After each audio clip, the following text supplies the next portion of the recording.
Okay.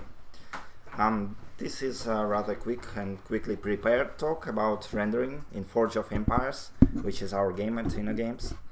It's a big Flash game which is auto-ported to Hex with the use of openfl. Our other guys talked about that on the Amsterdam Summit. Let's proceed with that.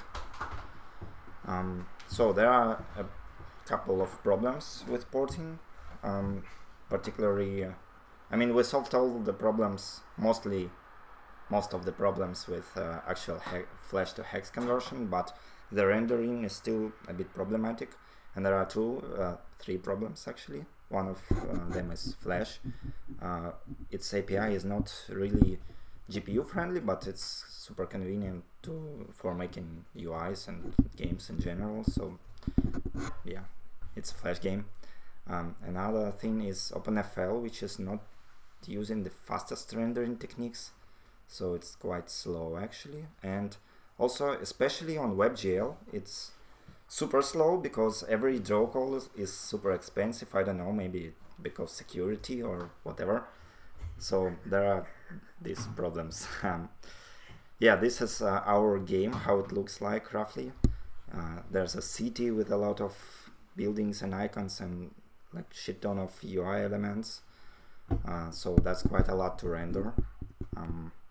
And yeah, even before I joined InnoGames, there are those great guys who worked on porting stuff, and they ported. One thing that they did is they changed the usage of SWF libraries with bitmaps to use texture atlases instead. But the thing is, they were cut out from the atlas when the texture is loaded, and this is not really good for rendering. So one trick that we used is this sub-bitmap data. So if you know Flash API, there's bitmap data, which is a representation of the actual image that can be used for bitmaps, which are display objects. Yeah, and the sub-bitmap data is something that we implemented on top of that, and it actually extends bitmap data, so it can be used just like a normal bitmap data, but it's, instead of being an image itself, it just references a region from the texture, so it doesn't really create a new texture with an image cut out from the atlas, and instead it just directly renders from the atlas, which is a well-known technique in graphics, but not so in Flash. So we implemented that, which is a super nice trick. It doesn't save any draw calls by itself, but it saves some CPU processing and as well as video memory. So we just have several textures instead of several hundred textures. Yeah, and since it is a bitmap data, we didn't have to change a lot of game code to support that. It's just like a couple of places and it works quite nicely. Yeah, another trick to improve the speed of rendering is batching, but it is a bit problematic. So batching in general is a technique to reduce CPU to GPU interaction at the cost of preparing some data in the CPU. So instead of like drawing every sorry, I have some problem here. Instead of drawing every object, like we just ask our GPU to draw every object, and in our game we have like hundreds, if not thousands of objects. We do some preparation work to render them in a one draw call. Yeah, but those who work in games probably know about that anyway. So the problem number one with batching is that there's no actual batching in openfl, and this is roughly openfl rendering code. If you strip out all the blank lines, it looks like this. So for every object in stage, we just call the render, which asks the video card to just draw stuff. And problem 2 is that there's a simple and quite popular batching technique is to just accumulate the objects with the same texture in one batch and then render them together. But even with our sub-bitmap data approach, it was not really enough for this, for us. Yeah, because the game wasn't really developed with batching in mind, because it's just Flash API usage, and the display objects are not organized in a way like to make this efficient.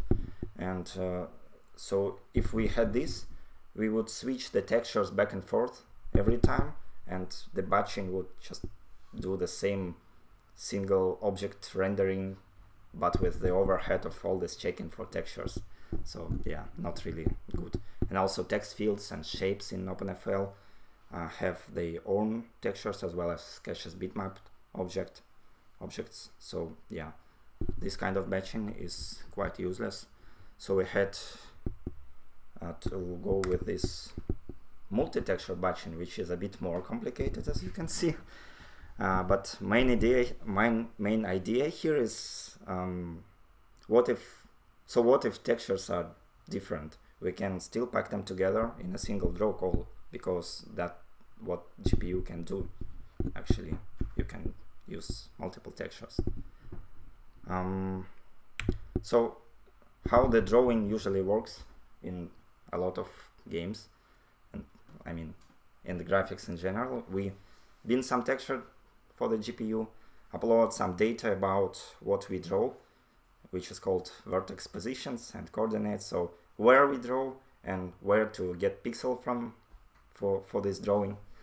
And then we just ask the GPU to draw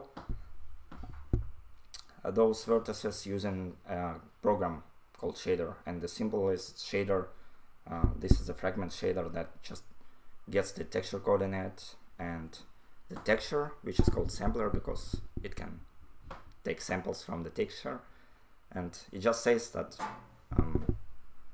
the output color of the pixel would be the result of this texture 2D function, which just takes a pixel color from the texture with given texture coordinates.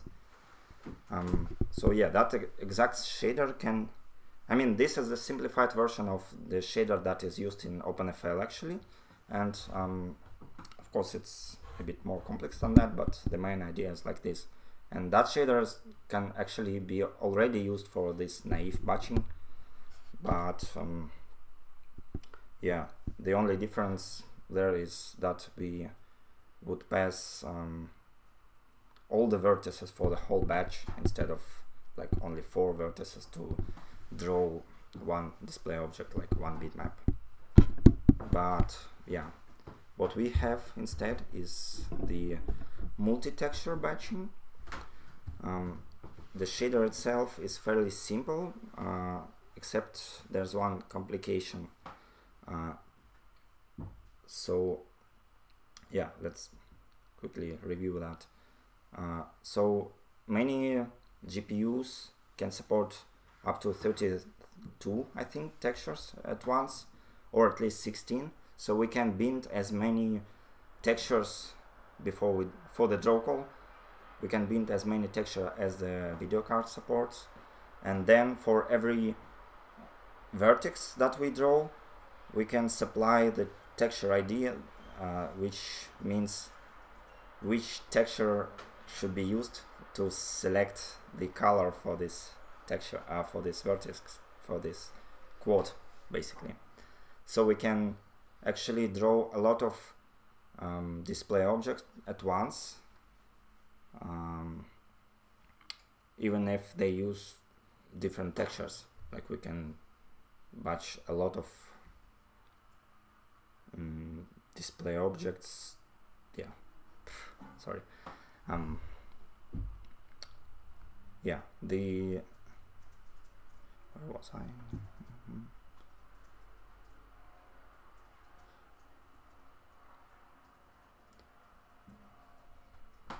So yeah, the only thing that we need to do here, compared to naive batching, to the simple batching, is that we need to, in addition to vertex coordinates and texture coordinates, we need to also supply this texture ID, and that takes some more complex preparation work on the CPU for the vertex data.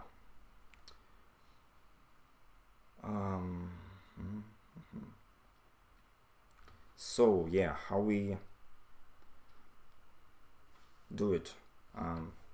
So every renderable object in openfl is basically a bitmap in the end, because shapes, vector graphics, and text are also just a texture in the memory in openfl. And what we do is that we replace the bitmap render method with our own code, and that render method just asks the batcher to render stuff, and the batcher just the batcher does collect all the objects instead of rendering them directly, and in the end we call this flash method, which does the actual drawing. It looks a bit similar to what the naive looks a bit similar to how naive batching works, but the batcher itself inside is a bit different. So let's talk about a bit about the algorithm actually. So when we traverse the stage, like the whole openfl stage with display objects, we just collect them and we call them quotes, because no matter what kind of display object it is, it's for the GPU it's just a quote with some texture. And then on that flash thingy, we just prepare all the vertex data for the collected quotes. So we transform them in we use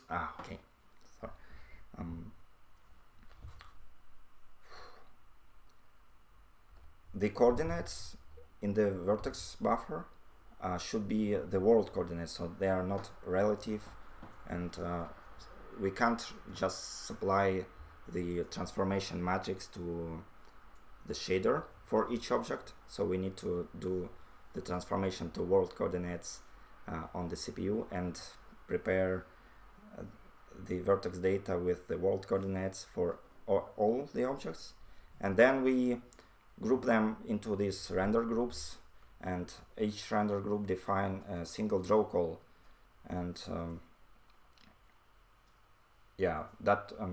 every render group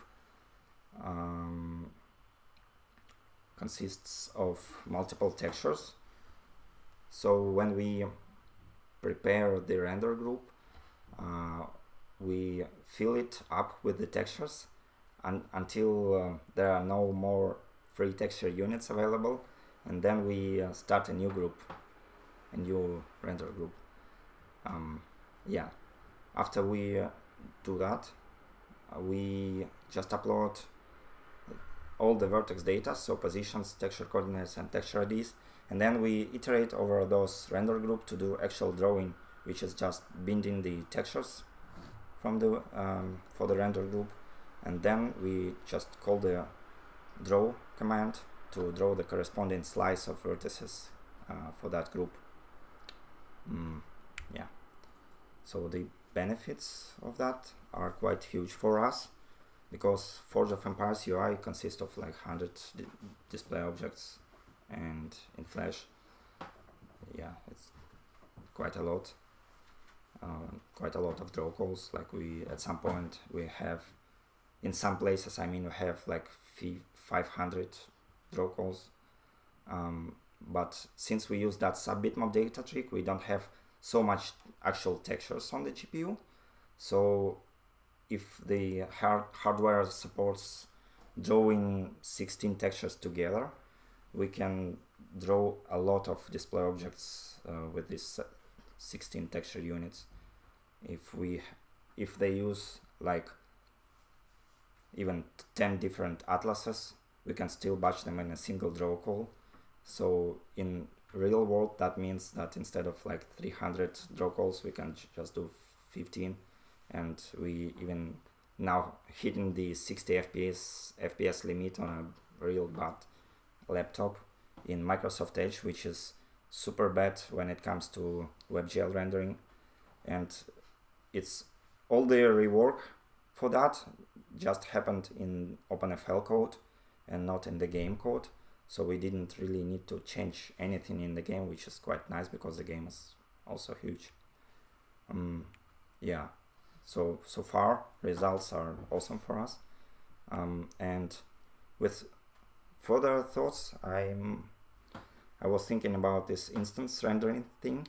I'm still fairly new to all this graphics stuff, but so right now we prepare this vertex data, and for each vertex we supply the texture coordinates and positions, but also the texture ID, the color transform, the alpha, all this stuff, which is really the same for all 4 vertices in a quad. So to save that bandwidth between CPU and GPU, we're thinking about maybe we could actually define all this common data once per quad, and then just use this instance rendering technique to just draw it in a similar way like how we do now, but without duplicating the data for each vertex in a quad. Yeah. Yeah, that's it from me. I hope that at least someone understood what I was talking about. So yeah, if you have any questions, feel free. When you do the render groups, do you reshuffle them somehow together? No, not really, because the order is important, because like we want to draw something and then something on top, we can't really... Okay, so order comes from the isometric axis. Yeah, order comes from like normal display tree. So if some child is lower than the previous one, it will be rendered after that. So yeah, we can't really change the order there. Can this stuff be backported upstream, or is this somehow special to your game? It could be, but the thing with openfl is that every even minor release is a complete rework of the insights of the openfl. So now the low-level stuff in openfl is completely different, because it's now based on Stage 3D API, and it's not using the WebGL or LimeGL wrapper directly. So it's gonna take some work to adapt that. Yeah. So they implemented that for WebGL, basically? They implemented Stage 3D API for WebGL, and I think it was like for 100 years now. But now the normal display list is also rendered using that Stage 3D API instead of... but in our version, which is 7.1.1, I think, it's still using GL directly, and we just hacked our batcher into that. So it's gonna take a lot of work to backport that, unfortunately. Have you tried running your game on the mobile browser? Yes, and with latest changes it actually even works. How much worse, better FPS? We didn't really compare the FPS for mobiles, because we don't really target mobiles right now, because we have... Out of curiosity, maybe? Yeah, I mean, it works, it's even playable, but the UI is not really for mobiles, so yeah, I don't know, it works. Okay. But you can't really play it. Do you have any videos in your game? Videos? Video ролики? Like, no, I don't think so. Okay. It's all just bitmaps basically and texts nowadays. Okay, so that's it.